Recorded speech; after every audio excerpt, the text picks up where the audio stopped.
Welcome to another edition of the CS Podcast, where you can hear interviews with special guests such as Dale Buchanan, Tom Waddle, Pierre Desir, Brent Berry, Ed Werder, and many others. Too big, too strong, too fast, too good. So be sure to subscribe and tune in to the CS Podcast on YouTube at youtube.com/ChristianRE722. Did you not get the memo? That's www.youtube.com/ChristianRE722 for great interviews. Be sure to check out the CS Podcast. You are ridiculous. Welcome back to the CS Podcast. I'm your host, Chris Shanafel, and I'm now joined by a Chicago native, St. Rita alum, and now New England Patriots linebacker and Super Bowl champ, Darius Fleming. Darius, I'm sure that'll never get old hearing Super Bowl champ Darius Fleming. Has it sunk in yet that you were a part of a Super Bowl winning team? Or no, it probably won't until you get that ring? I think you're right. I mean, it's I try myself to enjoy it and celebrate it, but it's really hard for me to kind of accept it right now. I mean, it really hasn't sunk in. I think it will a little bit more once I get the ring in my hands and I'm possession. So hopefully soon. Absolutely. Now, near the end of that game, on the Seahawks' final offensive possession, they were driving the ball down the field. I mean, Jermaine Kearse makes a circus catch, and it looks like the Patriots were going to be haunted by a clutch catch in the Super Bowl once again. Seahawks are at the 2 or 3 yard line. Everybody was expecting Marshawn Lynch to get the ball, and all of a sudden, here's Russell Wilson. He throws a pass, and it's intercepted by Malcolm Butler. What was your reaction to the game-saving play made by the undrafted rookie cornerback out of West Alabama? It was an amazing play. Malcolm worked really hard. I actually was out there the same time that he was out there when he was signing. So I got to know Malcolm a little bit.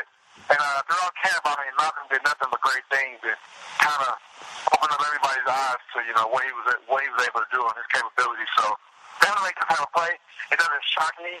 But what shocks me is that he made it such a critical moment and such a critical game of his career, which I'm happy for him because, that's a play that he'll never forget. That's a play that I'm sure a lot of NFL fans and players never forget. So it was definitely, something to watch, and I'm happy that he was able to make that play. Yeah, it was certainly a great play. Some are calling it, the biggest play in Super Bowl history. And Darius, many moves are being made around the NFL right about now. I mean, huge news surrounding your team, the New England Patriots. A few days ago, the team declined Darrelle Revis' $20 million option, and on Tuesday, of course, that's the first day of free agency. Just as news started to cool down, he signed a 5-year, $70 million contract with the team that drafted him back in 2007, the New York Jets. I personally thought that the Patriots front office were going to find a way to bring him back to New England, but evidently that didn't happen. What was your reaction to the big news? It's a business. Things like that don't shock me. I would love to, be able to play with Darrelle another year. He's a great player, great leader. But unfortunately, things don't always, end up that way because, like I said, it's a business, and people have to make decisions for the team and what they can afford. And I mean, it's a lot about money nowadays. So, unfortunately, like I said, we won't be able to do that. But I wish him the best of luck, and I'm glad I'm a receiver because he's good, and I've witnessed him, firsthand, and I know he's capable of doing it. He's an awesome player. So. Yeah, man, the best cornerback in the NFL, I would certainly say. Looks like Brandon Browner will be moving on as well. Now, Tuesday was probably the craziest day in regards of NFL news that I've ever seen, that I've ever been around. As soon as the New Year League kicked off, 3 p.m. Central, a huge blockbuster trade went down that sent tight end Jimmy Graham to the Seahawks. Nobody's seen this one coming. In the past, we've heard how the weak spot in the Seattle Seahawks team is their receivers. Well, they just added one of the best pass catchers in the league. You said that, news like the Revis moving out to the Jets doesn't surprise you. How about this trade? Did this surprise you at all, that the Saints got rid of arguably their best player? Yeah, I definitely was. I wasn't expecting that one. I heard that they had released tight end. Mm-hmm. I didn't think that they were going after Graham, but that's a great addition. Like you said, he's one of the best in the game, and he's definitely going to give them some options now, at that position. So that's going to be good. Like I said, a great issue for them, and it's tough for teams to defend. So I don't think any guys can know coming. Once again, New England Patriots linebacker and Super Bowl champ Darius Fleming joining the show. Now, for those who don't know Darius, you were actually drafted by the 49ers in 2012. You entered a team full of leaders, including fellow linebacker Patrick Willis. Well, a couple days ago, he made it official that he'll be retiring from the NFL after 8 seasons and making 7 Pro Bowl appearances. As somebody who was in the same room as Willis for a couple of years, what type of impact has he had on you, your NFL career, and what was your reaction to the news about your former teammate? I'll start off first by, kind of explaining Patrick and his time. I feel like he's a great guy. Probably one of the hardest workers I've ever been around. And, you look at guys like that that are so successful, you kind of just want to think on a rapper that just mess with all this, this talent, which Patrick is left with a lot of time.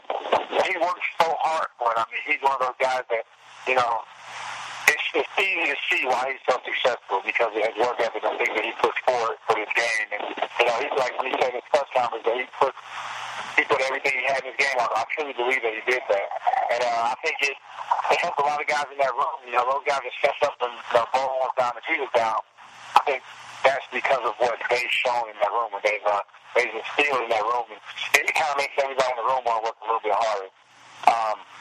As far as his retirement, that's probably the biggest shocker to me of the year. I don't think anyone in NFL, the team, players, anybody expected that because to me, he's still a great player. He has a lot of years left in his game.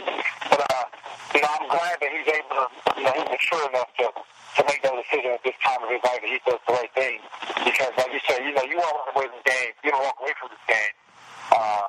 That's your own will. You don't want it to be because, of an injury or you're forced to some kind of, whatever the reason may be. So I'm proud of him for, being able to make that mature decision. And he knows his lesson. He's been successful for, 8 years now. I think he's done a lot. But if he's able to walk away and be satisfied, that's what he should do. Yeah, absolutely. I heard that there's going to be some big news dropping in San Francisco. Later on, we found out that it was Willis retiring. I was hoping, that somehow the Chicago Bears were going to find a way to bring Willis here because, of course, the Chicago Bears now have former San Francisco 49ers defensive coordinator Vic Fangio. Are you familiar with Fangio at all? Can you tell us about this guy that the Chicago Bears are getting as their new defensive coordinator? Yeah, Fangio's a great coach.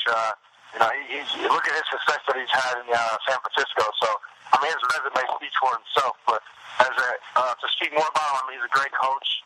He knows how to work with players, any player, young, old. He knows how to implement them into his defense and kind of, show their talents off. So, I think he's going to be really good at that. And switching over to a 3-4, I think he'll find all the right guys that'll be able to, help them out. So, I'm not really looking forward to seeing what he's doing there. I'm not there, but I'm sure all the Bears fans, they have something to be excited about. Oh, absolutely. A lot of change going on in San Francisco. I got to say, it sucks knowing that we've seen Patrick Willis' last football game, but like you said, it's nice to see a guy go out on his own terms, especially after the great career he's had. One last topic I have to touch on with you, Darius, and that is lately that I've been flushing out NFL draft prospect interviews. Can you just tell us a little bit about your draft day? Were you surprised that it was the 49ers that chose you in the 5th round? And do you have any advice for the 2015 draft prospects as they look to achieve their dream here in less than 2 months? Yeah, what I would say is, as a prospect, waiting to get that phone call, have a normal day. Don't sit there, in a quiet room or watching the draft and waiting for your phone to ring. Have a normal day, do your normal routine. If you want to go, if it's a Saturday, if it's, nice house around Chicago or wherever you may be, go hit around the golf. Don't just sit there, stress it out about, the what ifs and what might happen and where you might go. And if you see your name not being called, it's just not what you want to do because it's not comfortable. It's not a comfortable feeling. So that's what I would suggest. And that's kind of what I did. I planned on going golfing, and then it rained. So it was a sign that I guess I shouldn't have been golfing. So I ended up going to my grandmother's house, and I walk in there, and she's watching the draft. She's sitting there in her chair just watching it. And, of course, I was peeking every now and then. And then I got to the point I was like, I can't watch this anymore. So I ended up driving. I just got in my car. I said I was going downtown. And once I got in my car, I got on the expressway. I got a phone call. And, that phone call came from a team that I haven't really spoken too much. I really wasn't expecting to go to. So, I think that's the biggest thing, just not to really get caught up in all the things happening before it, but just have a normal day the day of and hope for the best, and whatever happens, happens. Because regardless of what happens, like, think about guys like Malcolm Butler who didn't get that phone call on draft day, but who makes the biggest play, and who's probably the most well-known, right now because of, the thing that he's done. He's an undrafted free agent. So the draft day is, it's cool, it's great, but that's not the end, for those guys that don't get their name called. It's not the end. Keep fighting and, just wait your turn, and when you get that opportunity, take advantage of it. You said that golfing was a part of your agenda, but that obviously got canceled once it started raining. I'm surprised bowling wasn't a part of that agenda. I know you're a pretty great bowler. Yes, I'm really good at bowling, and I'm not really good at golfing, so I was kind of planning on working on my game.